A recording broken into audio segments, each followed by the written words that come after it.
This is my reading of a novel I wrote titled Lovers Lies and Lilies. Almost got Summer Help Wanted in there. Summer Help Wanted is another book that I'll have a reading of later on. First of all, if you're interested in buying, purchasing all or any of my novels, it can easily be done using Zelle, Zelle, at the bank. Both my banks support Zelle. Zelle is free. You can transfer money just like you're sending a check, and you're totally covered. You're totally protected. Should something happen, say I croaked, your money will be refunded to you without a retort from me or me proving that I upheld my end or whatever. But you're covered. That's the whole point. I have done this several times with people even overseas, sending it to a bank or a person here in the United States, because it's only here for the United States. But they transferred that onto whatever with PayPal or some other entity or whatever. At any rate, you can see my email here, ron7560444@yahoo.com. Shoot me an email. Tell me which book you want, and then I'll have your name and whatever, your email address, on my listing at the bank for Zelle. And then I will send you a protected copy. It can't be changed, the words or anything else can't be. It can be shared. If you have people, I don't care. I want people to read my work. That's all. I'm in the twilight of my years. I don't have a lot left. But at any rate, send me that. Let me know something. At any rate, here we go. This is Sarah Barnes, and she's in a terrible situation with her husband, who has become a drunkard, and he is violent. So here we go. "Calvin isn't breathing," Sarah cried into the telephone. "I think I may have killed him. First, if he is dead, I am not sorry. Second, I will not miss his abusive, worthless ass. Third, you did not cause his death. You did not have control of the situation. You were not responsible. So get a grip on reality and be calm. It is not your fault. I'm going to call for help and then come over. If anyone comes to your house except medical help, keep them outside until I get there to take care of everything. I will not be very long. I will locate Jack and tell him what has happened and where I'm going to be. Settle down, stay calm, and I will see you in a few minutes." Carol hung up before Sarah could respond. Sarah slowly turned to replace the telephone, moaning when her injured hand bumped the counter. She sat down at the kitchen table. She sat down at the kitchen table and fiddled nervously with the edge of the tablecloth while thinking about the previous evening. A perfect evening began at a local nightclub. Got a cub there. A perfect evening began at a local nightclub with dinner, a few drinks, and dancing. Several drinks after their meal, Calvin refused to talk more or dance, and just sat across from her with his head down, mumbling to himself. Shortly after Calvin left the table, a tall, muscular man with dark hair approached Sarah and asked her to dance. She politely declined and asked him to leave before her husband returned.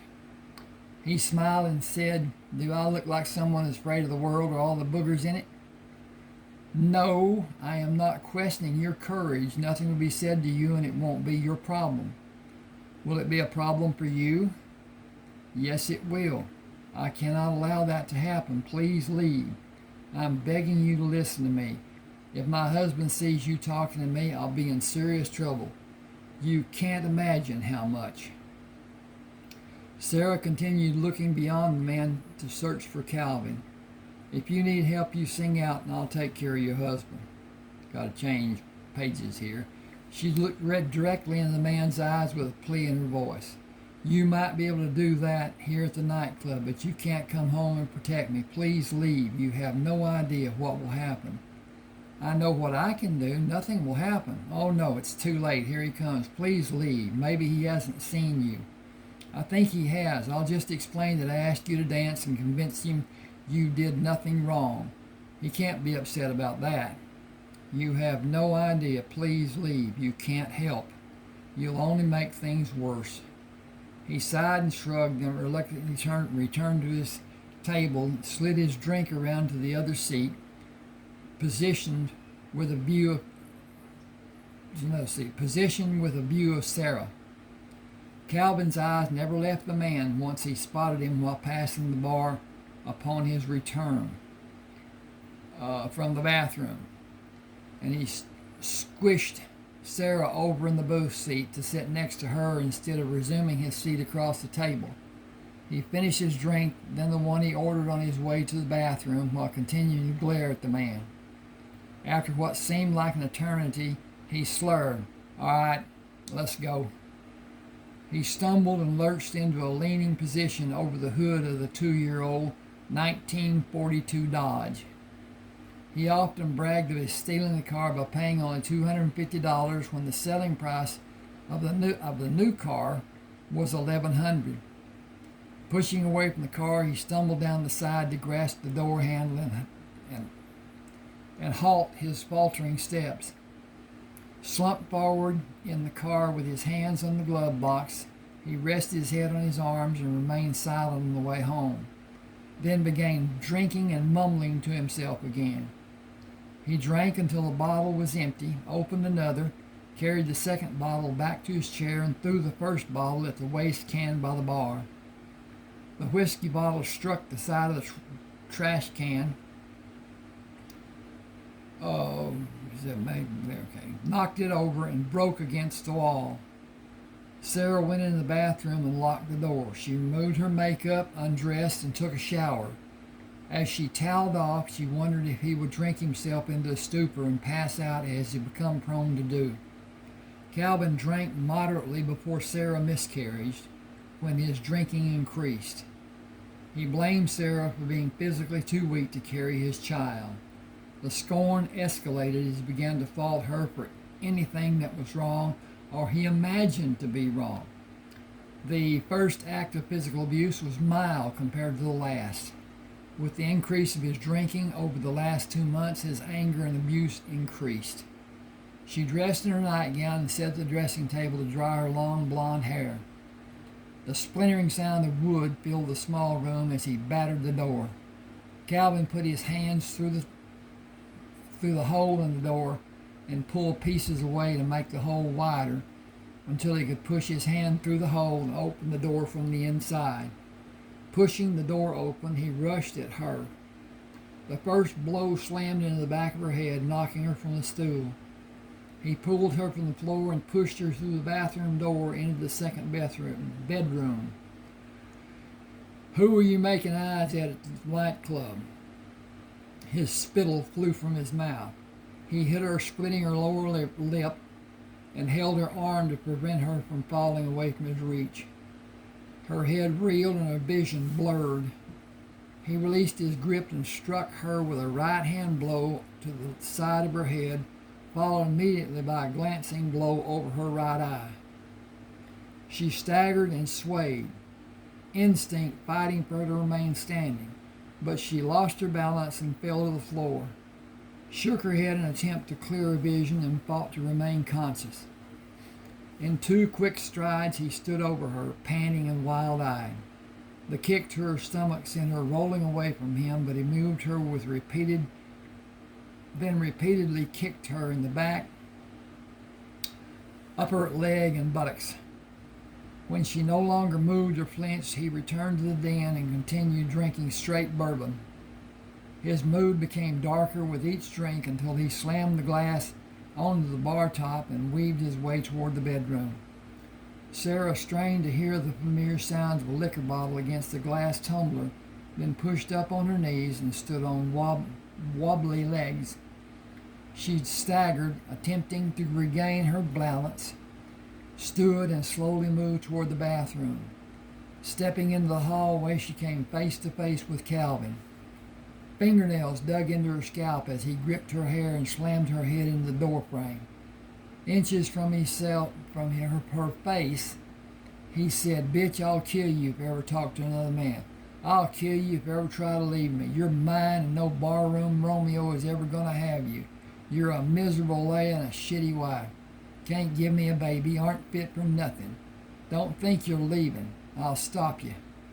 Maybe miserable with you, but you ain't gonna excuse me.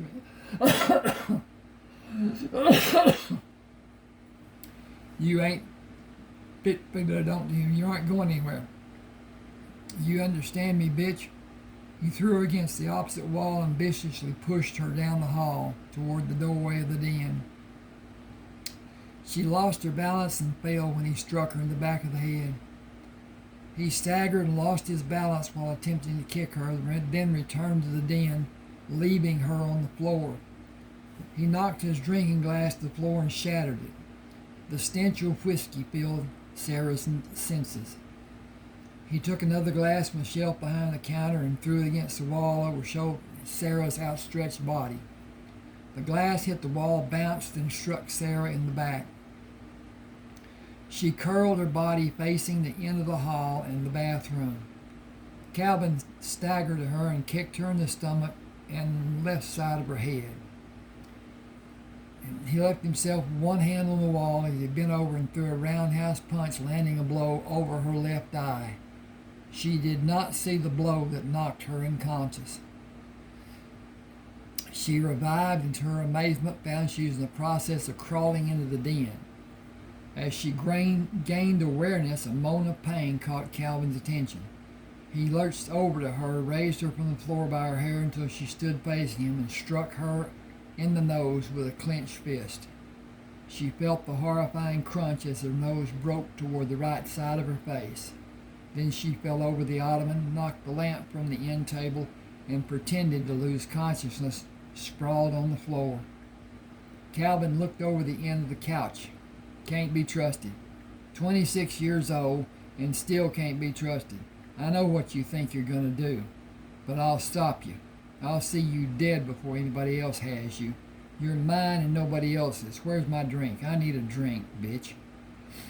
He staggered to the bar and poured a large portion of straight bourbon, drank part of the liquor, stumbled to the bedroom, and fell face down across the bed. Sarah lay still, listening as Calvin's breathing gained rhythm and became increasingly louder. She waited until she felt safe, then moved quietly past the bedroom where he slept and into the spare bathroom. I had to get a bathroom in there somewhere. Cold water on her face gave her relief, but also awakened the sensitivity of her broken nose and the small gash over her eye. With cupped hands, she repeatedly brought the cold water to her face until the flow of blood from her nose stopped.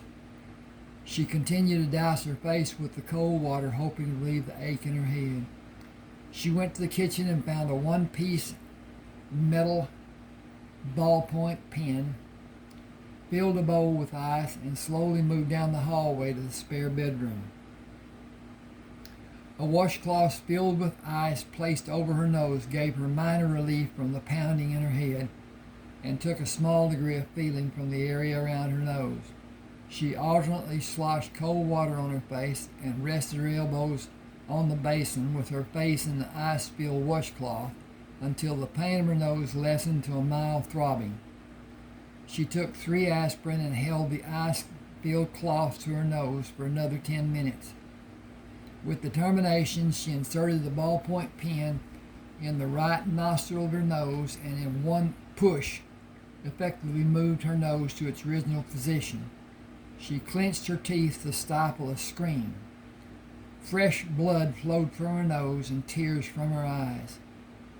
She bent over the basin with the ice-filled washcloth held up to her nose again. After a few minutes, she stood and leaned her head back with a towel draped over her nose and across her face, leaving only her still bleeding nose exposed to the icy washcloth. She could hold her head back for only a short time before the pain became unbearable. The flow of blood lessened to a degree, and she was able to wet another towel without more blood falling on the bathroom floor. Sarah moved to the second bedroom to lie on the bed. With the towel and ice-filled washcloth still in place, she relaxed her body until the supply of ice melted and feeling returned to her nose. Careful not to make a loud noise, she returned to the kitchen, filled a small pan with ice, and slowly returned to the spare bedroom. She lay still until the ice melted and her nose regained feeling. The bleeding subsided, giving her freedom to clean the blood from the wash basin and the bathroom floor. Lying on the bed in the spare room, she employed the towel and ice-filled washcloth again, then drifted off to sleep until waking with a start. Satisfied when she heard no sound of Calvin coming for her, she set the washcloth and towel aside and slept erratically until dawn. Calvin courted Sarah for a year before they were married in May of 1938, when he was 22 years old and she was 20. Sarah was young, athletic, and beautiful, 5 feet and 9 inches tall, with long blonde hair and blue eyes. She was on the track team in high school, specializing in the 100-yard dash and the 220-yard dash. He asked her to go with him to the senior prom. He was not a very handsome man and acted jealous, besides seeming to be extremely insecure from the first moment she met him. Her sister Carol questioned why she accepted his invitation when it was more than a month before the event, and several others would ask her to go before the time of the prom. Sarah said she felt he was misunderstood, and with a loving partner he would improve. Carol questioned if she was only rising to a challenge, and continued questioning as the courtship became more chaotic and less manageable. Even then, he was unable to control himself and exhibited his jealousy and low esteem regularly. After they were married, she hoped he would mature and lose his mistrust and mental complexes and become secure in their relationship. She felt that her loving support of him would bolster his level of self-esteem, and he would become supportive of her and himself. Instead, he became worse. After the miscarriage, he became even more moody and reclusive and began drinking beer, ultimately graduating to straight bourbon. The drink affected his escape from the inner pain and whatever truly drove it, less and less as time progressed. Calvin became more frustrated, more sullen, and more abusive. He directed his anger and frustration at her, becoming more and more violent with each incident. Despite his abuse, Sarah held fond memories of dancing with Calvin on a number of their dates before their marriage, and hoped the evening of dinner and dancing would revive their relationship. But, like so many other times, something triggered his darker mood and eventually brought more violence. Her first broken nose happened when he hit her flush in the face with the bottom of a plate. He came home early one afternoon when he was given notice of reduction of force. He spent 3 hours drinking at his friend's house and was already brooding when he came in. He went straight to their bar and poured a large drink. Sullen mumbling, he sat in the living room and drank the entire bottle. Faced with the empty bottle, his attention turned to Sarah, and he stormed in the kitchen, demanding dinner, and began slapping her when she said it would be ready in half an hour. Not satisfied with slapping her, he snatched the dinner plate from the table and struck her in the face, breaking her nose. Leaving her to fend for himself, I'm focused on him. Leaving her to fend for herself, he took another bottle from behind the bar and eventually passed out in the recliner. Later that evening, Sarah met her sister at the home of a doctor who was Carol's classmate through later years in their school years.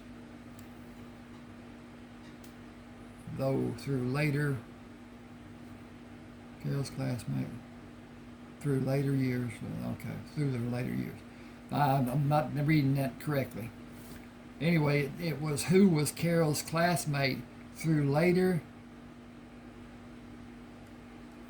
That's not right. I got to fix that. Through later their school years. Later. Okay. As he made the needed repair to Sarah's nose, he described the procedure and took her through what he did, step by agonizing step. The doctor said you should not stay with a man who's brutalizing you like this. Your injury could have been fatal if you were struck at a different angle. You are in serious danger. I can't leave him. He will kill me or he will have me killed. You're just saying that, aren't you?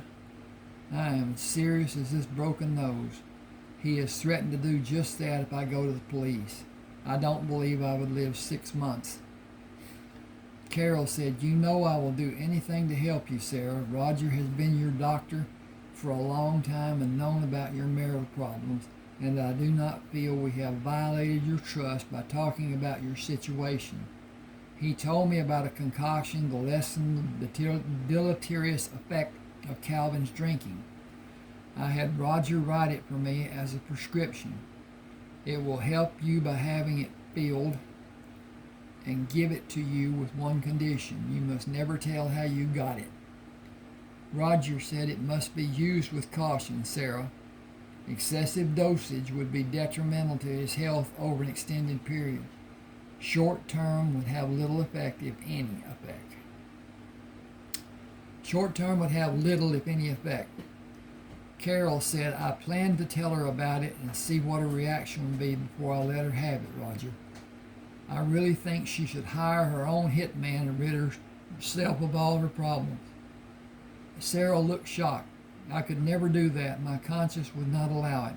I would never risk being put in jail. He will eventually stop. Then we will be happy again. Roger said statistics point the other way. Once spousal abuse begins, it usually escalates instead of subsiding. In nearly 97% of the documented cases, it continued until the wife made a marital change. It will only become worse. Statistics show that you will sustain another major injury or be killed. I am required by law to report any abuse such as you have sustained. Sarah stiffened and Carol jumped from her chair. You told me you wouldn't. I will not in this case, but only by technicality.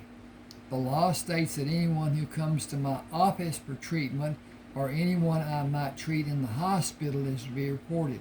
Since you came to my home and since you are my friend, I will remain silent this time, but I will not see you in my home again and not report it.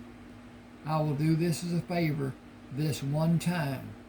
I will record your visit and will not charge you, or I am obligated to report the extent of your injuries. I also will not assist in your suicide. I definitely feel that is what you are committing if you stay in the violent atmosphere that appears to be prevalent in your home. Carol said he has refused to seek professional help. If he doesn't, Sarah, you are in grave danger. This will only get worse and become more frequent. The outcome isn't definite, but it is predictable. Stay there and you will be hurt. To what degree you will be hurt is anyone's guess. In situations such as yours, leaving is the only answer. Any police report having been written as a domestic incident is considered a private matter, and the people in the report are never harassed by further investigation or follow-up. Domestic and marriage are synonymous in the view of authorities. If I report domestic violence, those people with less authority might talk to your husband with the intention of stopping him from being done again. The truth of the matter is, it will only cause his anger to be expanded and your suffering to become greater. Men are kings of their lanes. Men rule in the smallest ways to the greatest. Men have rights in 1944. Women just have men, or they basically have nothing. Excuse me while I check on the progress, see what I'm doing here, if everything's okay, and yes it is, we're all right. I'm going to take a swig here.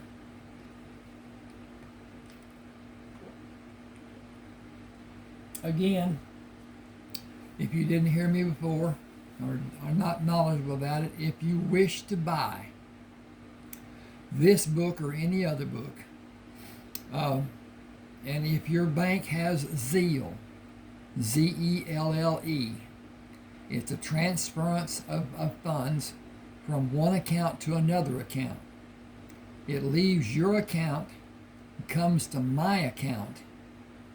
I will have a recording of it in your email address so that I will know who is paying and who is not or whatever.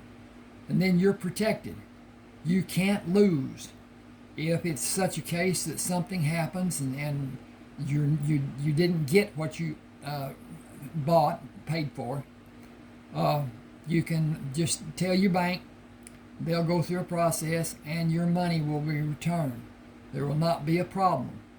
It's just safe as it can be. It's just like sending somebody a check, only it takes less time. At any rate, if your bank has Zelle, and I think most do now, both of the banks that I use here in East Texas do have. But at any rate, shoot me an email, tell me what you're doing so I know what I'm doing, and which book you're wanting, and all of that. And then please tell me after you've gotten it if you enjoyed it, and we'll talk. At any rate, here we go again. He's gone through this anyway. Carol said the concoction will slow his drunkenness so Sarah can get an amount of food into him, and that will make him even more sober, won't it? As I told you, it will accentuate the taste of anything is added to. It is a clear liquid with only a slight odor. When it is mixed in alcohol, it becomes virtually undetectable. Mixed and measured to the proper amount, it will dilute the beverage to half or less of the beverage's original strength.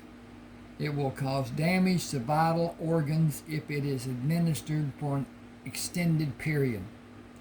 The liver will be affected in the same manner as scoliosis.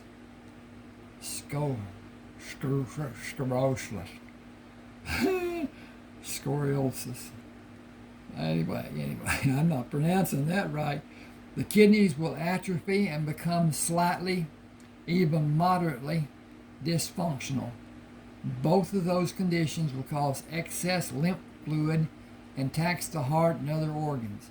If it is administered without end over the course of a number, okay, I got off here, months, it could be fatal. The liver is the only organ in the human body that lacks the ability to repair itself. Once the liver has sustained damage, it is permanent. Carol promised to keep the ingredients secret. You must also. The ingredients are detectable in an autopsy, but there is no standard test for them in this state, and they are substances that may be purchased at any pharmacy. They are harmless taken separately. Carol turned to Sarah and said, "You promised not to tell you got this from." "I do." The doctor held his hand up. "That's not enough. Do you promise not to reveal what the combination is in part or as constituted in the whole?" "I will never reveal what it is you give me or what the ingredients are." He relaxed and leaned against the counter. "I trust Carol, and she said I could trust you. I should never have talked to her about it, and only did because we were having a casual conversation in a moment of my weakness.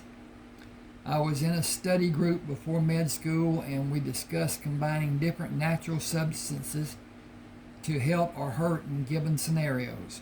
Assignments were made to each of the members to find components for that purpose.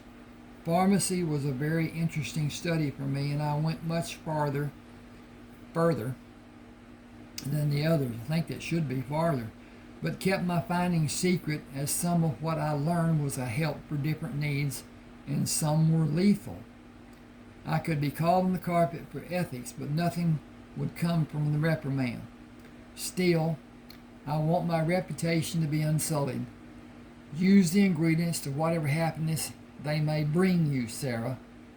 It is only a small deterrent and isn't an answer.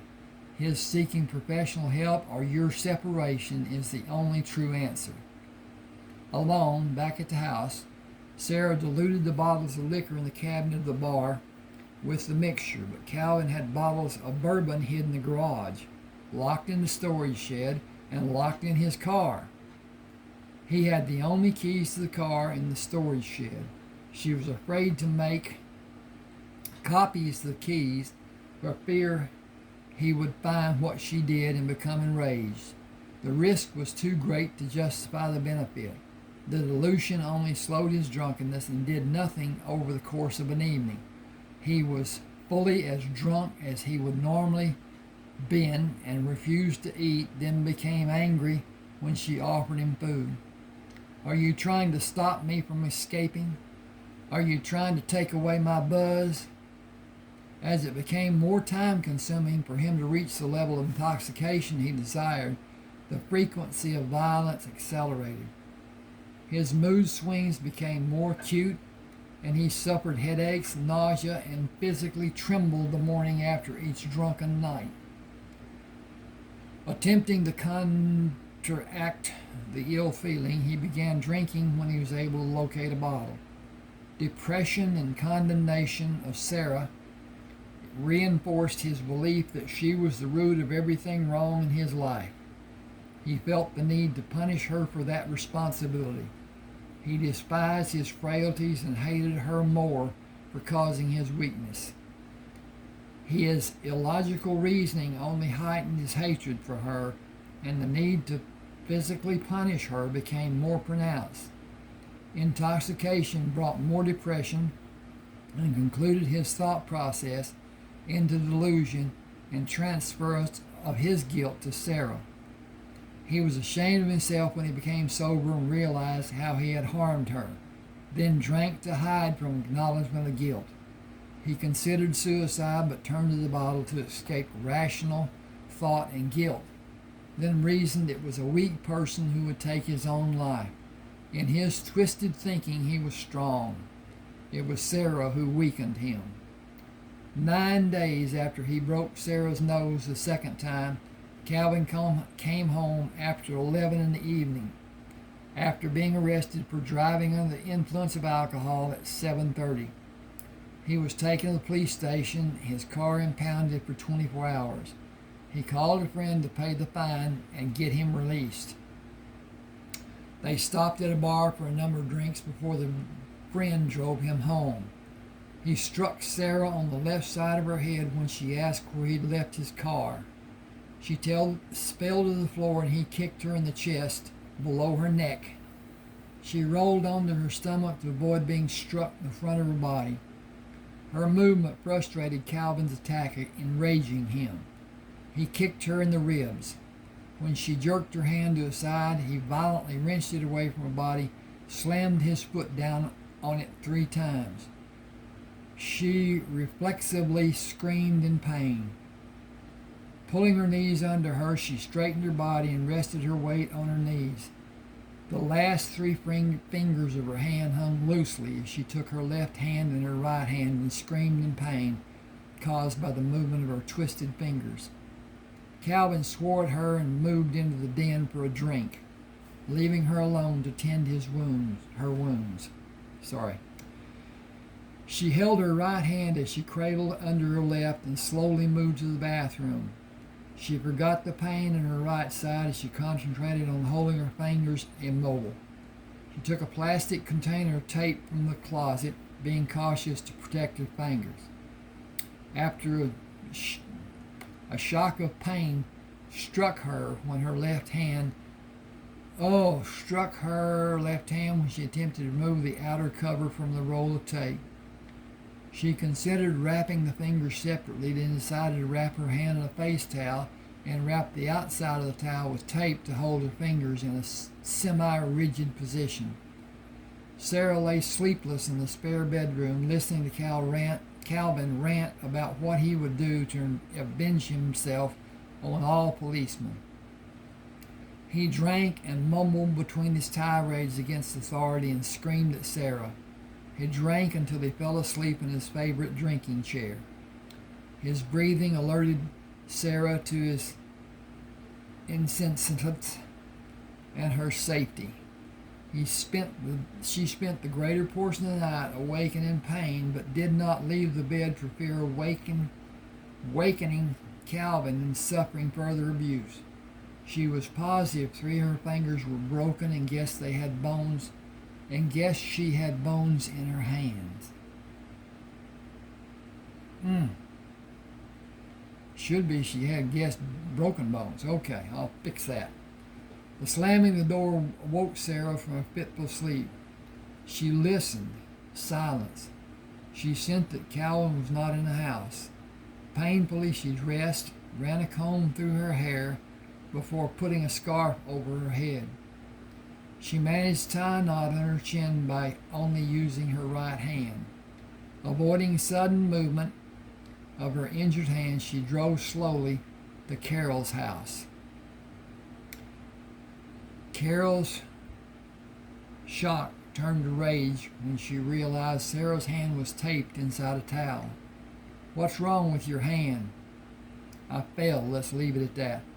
"Fine, if that's the way you want it, but this is the last time we'll help you. If you stay with Calvin, he'll eventually kill you both." "Oh, hellfire, I'm sorry I said that. It just makes me so damn mad when he hurts you and gets away with it. Anyway, I didn't mean it when I said it wouldn't help you anymore. I regret saying that more than you can ever know. I just wish you would make a move and get away from him. I'll help you all I can, any way I can. You know that." "Yes, I do. I know you only said that out of anger because I'm staying with Calvin. I can't leave. He would find me, and I'm absolutely certain he would kill me or have it done. Just be patient with me while I figure out what I can do." "I've been patient. This is a promise. I'm going to shoot the son of a bitch before much longer, and I mean it. I'm not going to watch him do this to you anymore. Jack is buying a large caliber pistol, and I fully intend to learn how to use it. It will be a mercy killing. After I do it, I'm going to plead insanity." Sarah looked at Carol with the realization that her sister really intended to do away with Calvin. "You're serious, aren't you? As serious as the damage that's been done to your hand. I'm not going to stand by and watch him kill you. You and I both know it's extremely probable, if not a complete fact, of what is come. Yes, I'm going to kill him. It is better to be tried by 12 than carried by 6. Better he is in the grave for you to be. Carol, I love you. I'd rather be dead than free Calvin and have you in jail or worse. Give me time and I promise I'll do something to get him to stop. You take all the time you need, but don't expect me to promise not to do anything. If I could have fired a gun the last time he broke your nose, I would have killed him. The bastard deserves to die. What do you want to do about your hand?" Excuse me a second. I'm going to be right back. I'm going to just look at my prognostication. Okay. The problem I have is that YouTube has a limit on time that a video can be done. The length of time. I don't know what it is. I've tried to gauge it by less than an hour, and I've done those that are a little bit over an hour, and nothing's been said, but I don't know if that's because it just hadn't been caught. But I will continue to do that. But at any rate, I'm reading a chapter, I hope, which is about 10 pages. Anyway, Sarah says, "Can we see your friend at his clinic? Will you stay calm and let me get through the bones being set and not say anything?" What the hell are you talking about? Do you know you have broken bones? What has the son of a bitch done? What the hell happened? What happened isn't important. It's important that you allow me to see your doctor friend and convince him that I accidentally had my hand slammed in a car door and I have not suffered abuse he would be required to report. Will you do that for me? I'm certain what the outcome would be if Calvin was ever reported as an abusive husband. I've got to have a reason your friend will believe. Will you help me convince him? Will you stop him if he tries to report Calvin? Will you be a love and do that for me? You know I will. We can take my car, but don't think this is the last of it unless this is the last time you come to me with an injury that we both know Calvin caused. He is a pathetic, miserable excuse for a man, and I'm not going to continue to see him hurt you and do nothing to stop him. I'll do it if I have to. 3 people sat in the waiting room of the clinic when the sisters arrived. Sarah sat down, cradled her hand in her lap, and stared at the floor. Carol went to the receptionist, told her she was there with a sister, and the receptionist told her to go to room number 3. A short time later, the doctor came in. "Hello, Carol." "Sarah, how did this happen?" "I fell against the car. The car door was open and I caught my hand inside the door when I fell against the door." Sit upright on the examination table and rest your arm on the tray. Hold your hand palm up. I'll remove the tape and bandage. Is that a towel? "I did this last night and I could only improvise." "Why didn't you call me at home? You said you wouldn't see me at your home again." "I said I would not see you at my home again and not report obvious spousal abuse. Is this reportable spousal abuse?" Carol smiled and put her hand on his shoulder. "No, this is not." "I hoped it wasn't, but the indications I first observed led me to believe it was. Now let's see what damage can be done by being smashed inside a car door." Sarah stifled a scream as he removed the tape and opened the towel. Her hand was different shades of purple, red, yellow, and black. Swelling made her hand look like the appearance of a balloon attached with twisted fingers with blood clots under the nails. "We are going to be here at least an hour. The swelling needs to be reduced before I can x-ray the hand for breaks. I can see 3 broken or dislocated fingers. Sarah, you must really hate yourself. From what I can see, you slammed your hand in the car door at least 3 times. What size is the door?" "I would hazard a guess to be about 11 double D. "Would you say that was a fair estimation of the door size?" Sarah stared at her swollen hand and did not bring her eyes to meet his. She hoped he would give her the benefit of the doubt and do nothing about reporting her injuries to the local authorities. "I should have you disrobed to be certain there are no other regions of your anatomy that sustained injury from contact with that evil car door." Sarah's fear was obvious as she raised his eyes to meet his. He gestured with his hand to calm her. "It is only a passing thought. Let's get your hand in the tub of ice and reduce the swelling. I'm going to give you a mild sedative to calm you and then slide your hand over a cradle to keep your fingers steady. The movement will hurt, but the pain cannot be avoided. It is necessary to remove the swelling. I'll give you a local anesthetic before repairing the dislocations and setting the bones. The fingernails will require relief of the pressure from the broken blood vessels under them, or they will atrophy. Bore holes may lessen some of the damage, but I think you will more than likely lose 1 or more of the fingernails. The burr holes will relieve the pressure and the pain will be less. It is only a small consolation considering the extent of damage you sustained. I think we will find fractures other than those of your fingers when the x-rays are developed. I have other patients to see. I'll come back to check on you in short intervals. Carol, will you come down the hall with me for a minute?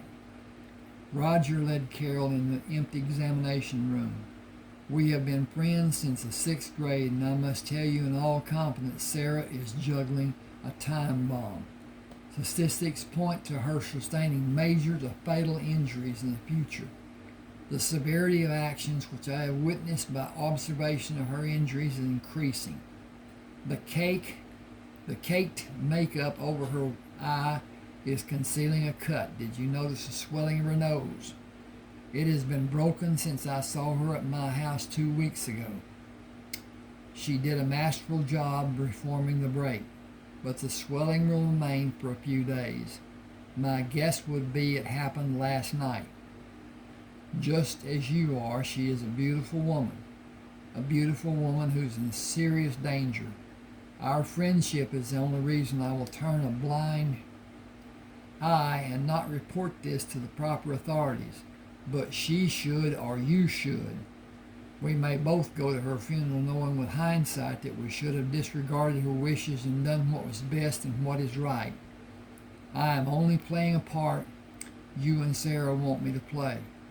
I will only lose a patient and the sister of a dear friend.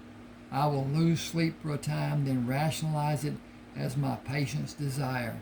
Doctor-patient trust is what I am abiding by. You, on the other hand, will suffer for the rest of your life. Something needs to be done. Some course of action needs to be instituted. Carol said, I know you're right and I have a plan, but I promise to give her time. I'm afraid she may not come to me when she needs help if I do something to betray her trust. I can't bear the thought that she might do that. We will give her the time she wants and be good friends to her. I'm not sure what good friends we are being if we let her suffer further injury. She held her hands up in defeat. It's her decision. I'll go along with her for a while, and then I promise you something will be done. Carol returned to the small examination room where Sarah sat with her hand immersed in a small metal tub of ice. Sarah was staring off into space, and Carol recognized the look of sadness and pain mixed with unrealistic hope in her sister's eyes. She asked Sarah, how's the hand doing? I think most of the swelling is about gone. My hand is so cold and there's hardly any pain. Can't wait until tomorrow when the feeling comes back. Maybe you'll get medicine to lessen the degree of your pain. They passed the time reading old magazines until the doctor returned. Roger strode into the room and began examining Sarah's hand, gingerly touching and shifting it to see both sides while obviously trying to avoid hurting her. The swelling has been reduced enough that we can do x-rays and determine if my fears are founded. I am going to give you shots to localize portion of your hand and let you to continue the ice compress for another 20 minutes. Then we'll get that x-ray. You can continue the ice treatment while the film is being developed. Your hand should be reduced to approximately normal size by then, and we can start the repair process. Sarah had 2 fractured bones in her hand, and 3 fingers had multiple fractures and dislocations. 3 fingernails were drilled in an attempt to relieve the pressure of the blood clots and avert the loss of each nail. Her bandaged fingers were taped and held straight in a metal frame with a cast, and a cast was placed over her hand, potentially covering her lower arm. Please excuse me a sec. I'm going to look at this, and then I'm going to take a swig of this old Pepsi.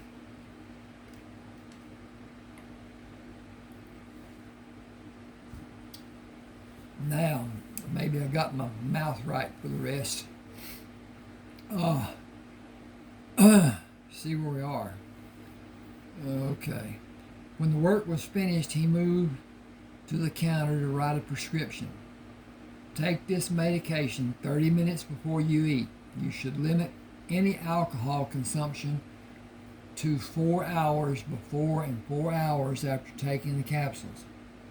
It would be best to refrain from drinking alcohol while taking the medication.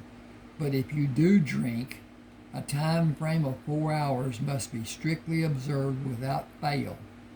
Do you promise you will not consume any alcohol inside that parameter?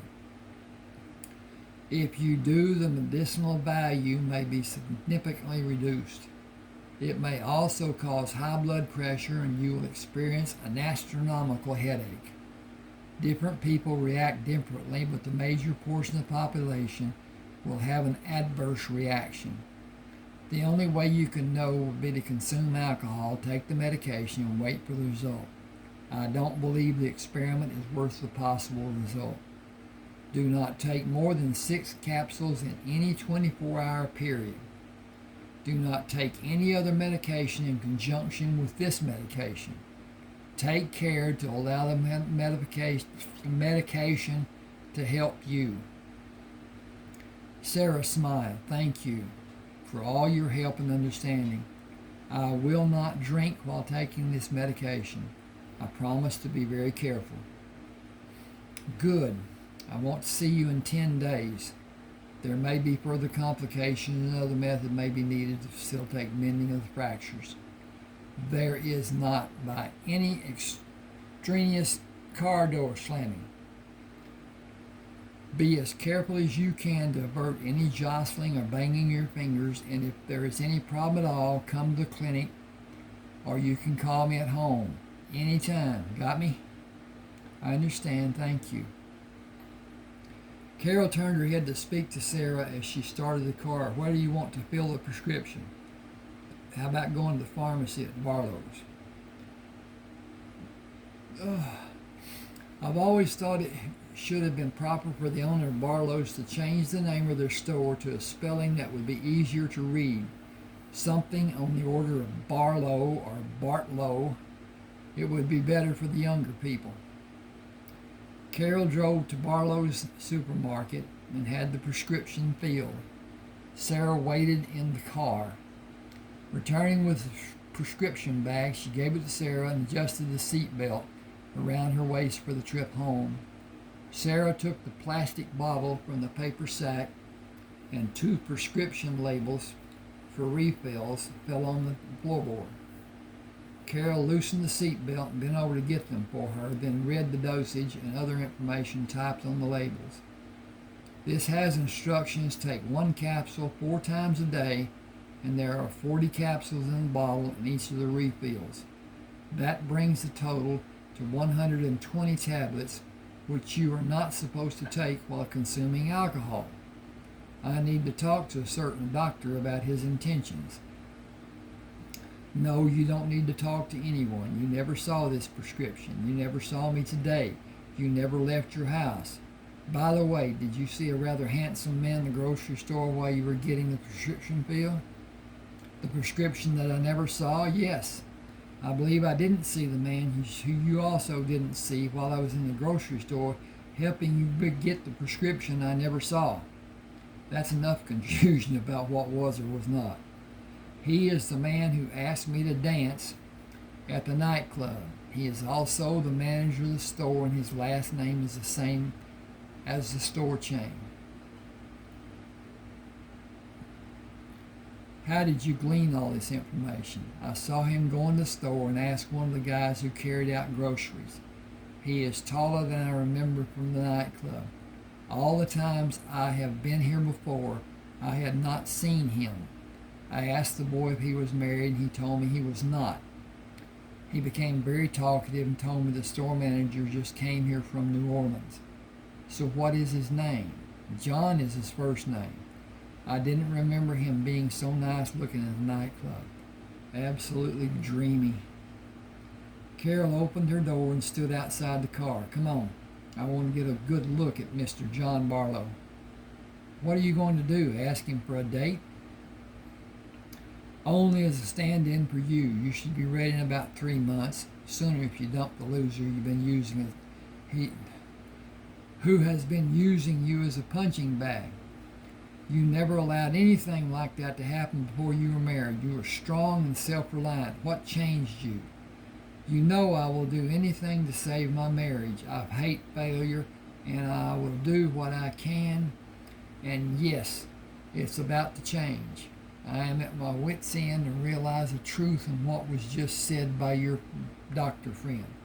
I am in a dangerous position. Something has to change.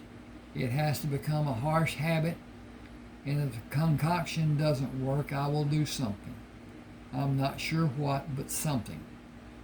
Sarah exited the car. I'm going with you, only if you promise you won't do anything to embarrass either one of us. Carol smiled.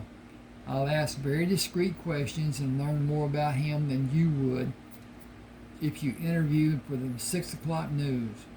You just stay off to the side and observe. John Barlow was stocking canned goods when they found him. Mr. Barlow, I bought a chicken here last week which was tainted. Who do you get your chicken from, and how is it processed and cared for after it's packaged? I'm sorry you didn't tell me your name. I'm Carol Howell. He looked at Sarah. Your name? Sarah Barnes. Your husband's name? Calvin. His last name, is it Barnes? I talked to you at the nightclub. Was there trouble after you left? He looked at Sarah for a response, and when none came, he said, there was, wasn't there? If looks could kill, I'd be pushing up daisies. What happened after you left the nightclub? Is that the reason for the cast? You won't make trouble for me, will you? Not in the least. There's an office upstairs. See that mirror?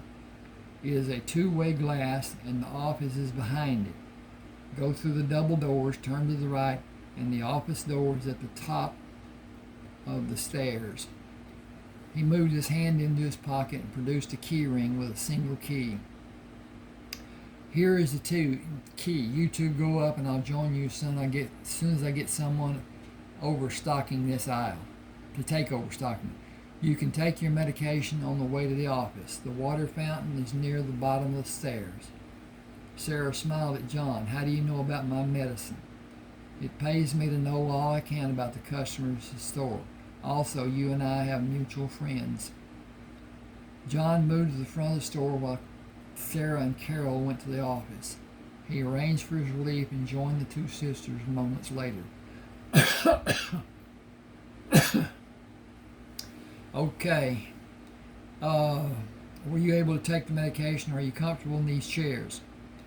Yes, I did, and I believe we are both comfortable. Thank you. You said we have mutual friends? I have a degree in pharmacy, and I know most of the doctors who have offices in town. Smiling, he turned to Carol. About the chicken that wasn't fresh. It was only a ploy to talk to me, wasn't it? Carol laughed. Why, John, we are both married women. It isn't socially acceptable for us to make obvious advances toward a member of the opposite sex. He smiled and turned his attention to Sarah. I hoped you might need dance lessons, or you could give me a few.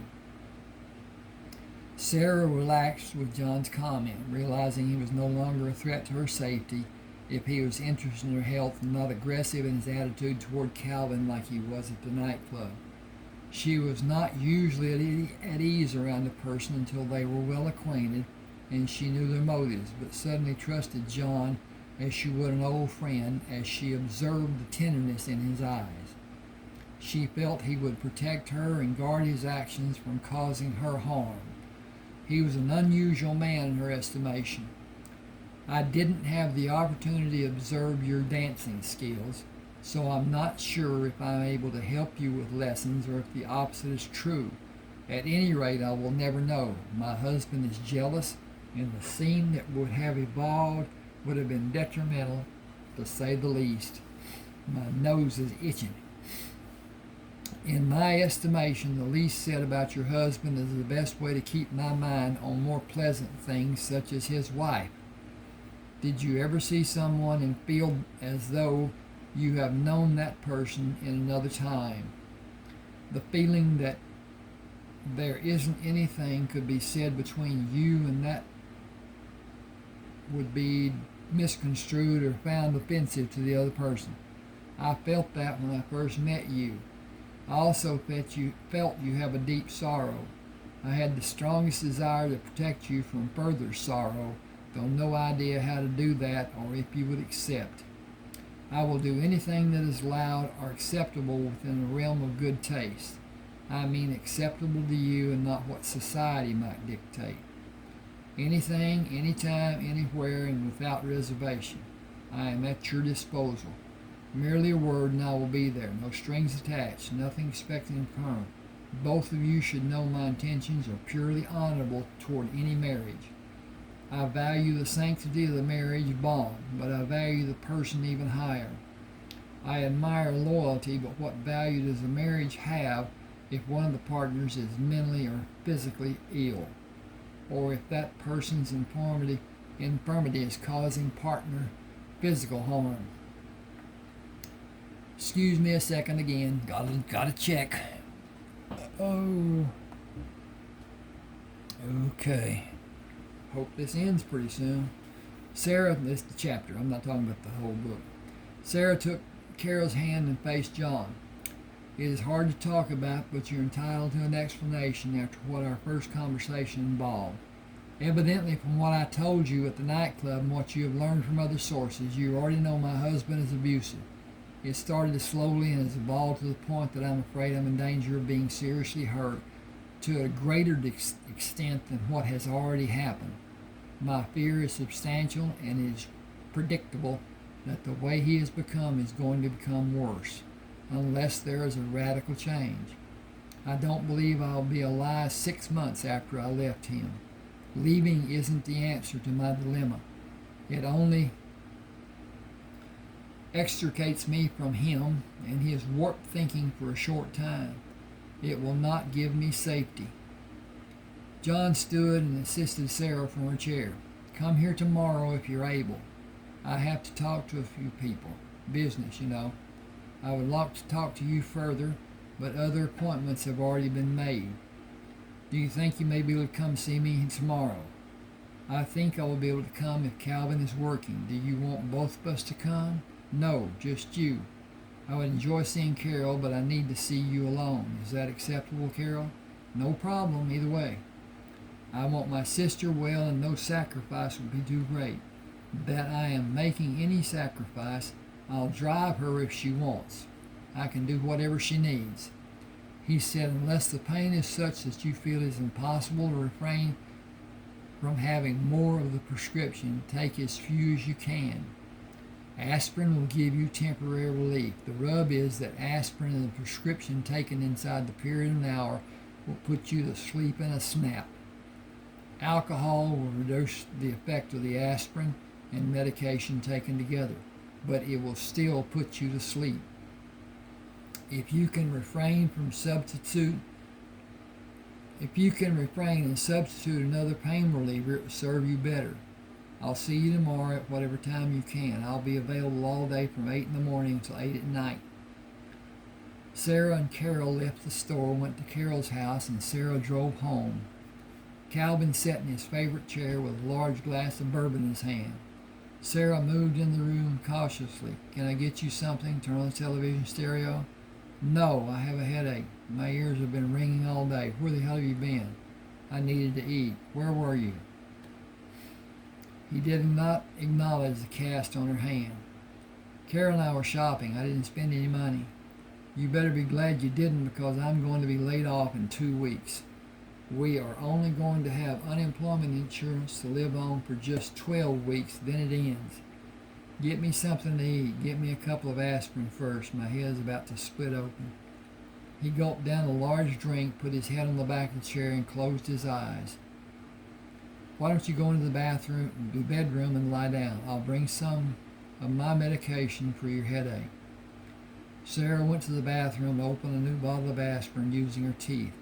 She put the few older aspirin into a newly opened bottle, poured the contents of prescription into the empty bottle.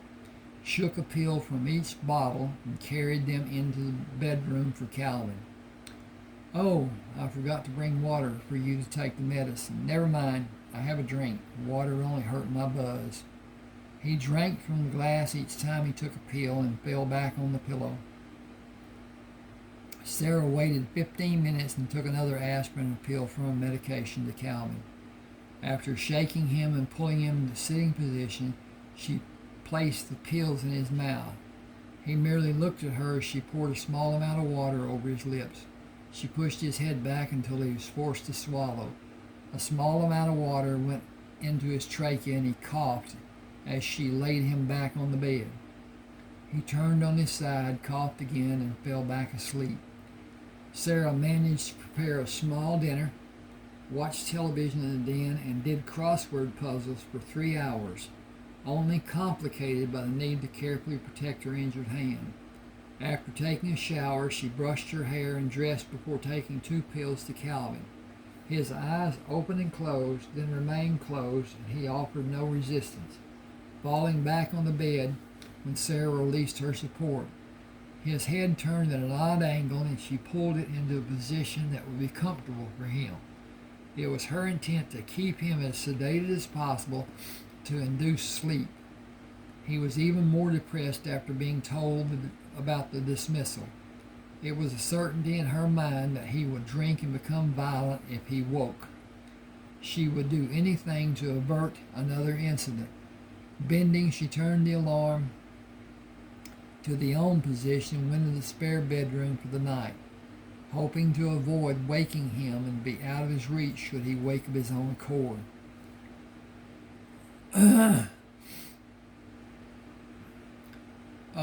She would wake of his own volition and become violent. Sarah was awakened in the morning by the clock radio beeping in the master bedroom. Moving into the bedroom, she turned the alarm off, shook Calvin, and called his name. His eyes remained closed, and she shook him again. "Come on, Calvin, you're going to be late for work." That would be a fine ending to an unpleasant situation. They might let you go even earlier. He lay still when she let her grip relax. His head fell to the side in the same odd angle as it had been the night before. When she moved it to an upright position on the pillow, she gasped as she felt coldness in the touch. She put her hand over his chest with the blanket and covered it between him and her hand. He wasn't breathing. "Calvin!" She frantically moved her hand under the blanket and felt only stillness in his chest. Jumping back from the bed, she covered her mouth with her hand, tears streaming down her face. "I've killed him. He's dead, and I've killed him." She sank to her knees on the floor and sobbed into her hands. "I've killed him, and they will put me in jail. They will put me in jail and then kill me. What have I done? Oh God, what have I done?" Okay, that was 2 chapters that I read, evidently. I don't remember going past the 2nd chapter, but anyway, that's okay too. At any rate, please subscribe to my channel. Thank you for being with me this long, and I hope you enjoyed it. And if you want to buy a book, let me know. Please subscribe, hit the like button, hit a share, do what you can. All of that helps me and the YouTube people, and I appreciate you.